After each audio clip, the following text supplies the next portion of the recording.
నీలకొండపల్లి మండల కేంద్రంలో అంతర్జాతీయ దివ్యాంగుల దినోత్సవం సందర్భంగా Telangana joint committee chairman Pasupuleti Venkata Chalamayya మాట్లాడుతూ భారతదేశంలోని 200 గజాల స్థలం దివ్యాంగుల ఆత్మగౌరవ భవనం నిర్మించనున్నామని, ఈ భవనంలో దివ్యాంగుల ప్రశాంతత కోసం మరియు దివ్యాంగులకు ఎల్లవేళలా చలమయ్య అండతో ఉంటాడని, బ్యాటరీ బండ్లు మరియు ఏ ఆపదైనా ఆదుకోవడానికి సిద్ధంగా దివ్యాంగుల కోసం ఉన్నామని తెలిపారు.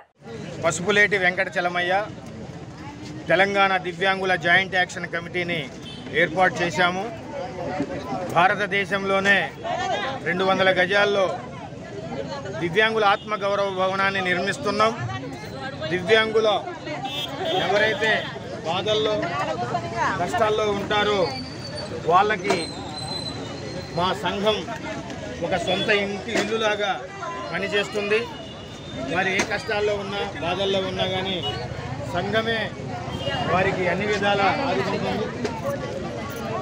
ఈరోజు కూడా ఒక 2 బండ్లు, ఒక 50,000 రూపాయల విలువైనటువంటి బ్యాటరీ వెహికల్ మా దివ్యాంగ సోదరుడికి ఇవ్వటం జరుగుతుంది.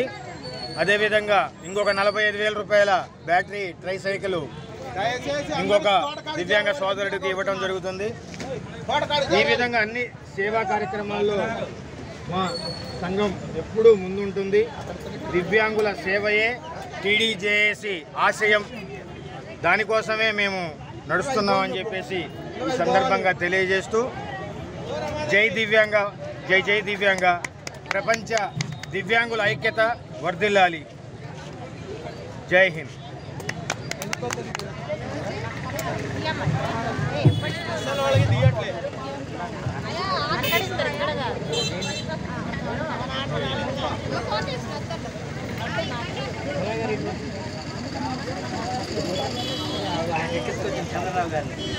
అండి దిగుదాంలే ఫోటో అక్కడ దిగుదాం.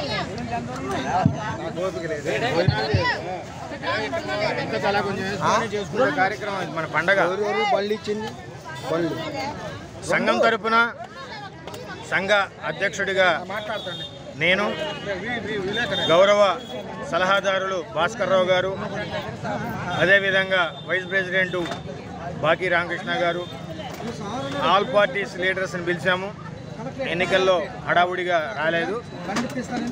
ఇటువంటి కార్యక్రమంలో మన సీతారాం బాబు గారు, కర్నాటి భవన్ ప్రసాద్ గారు, గ్రామ సెక్రటరీ గారైన శ్రీనివాస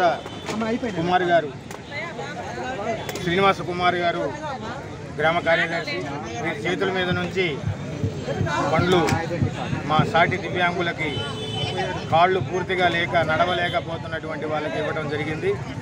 ఇప్పుడే కాదు, ప్రతిసారి కూడా కరోనా సిచ్యువేషన్లో కూడా మా దివ్యాంగ సోదర కుటుంబాలందరికీ కూడా మేము అందుబాటులో ఉండి మా సంఘం హెల్ప్ చేస్తుందని చెప్పి సందర్భంగా తెలియజేస్తూ ఈరోజు ప్రపంచ వికలాంగుల కార్యక్రమాన్ని పురస్కరించుకొని ఈ ప్రోగ్రాం పెట్టుకున్నాం. చాలా విజయవంతంగా జరిగింది. అలాగే తోటలో కూడా గెట్ టుగెదర్ లాగా భోజనం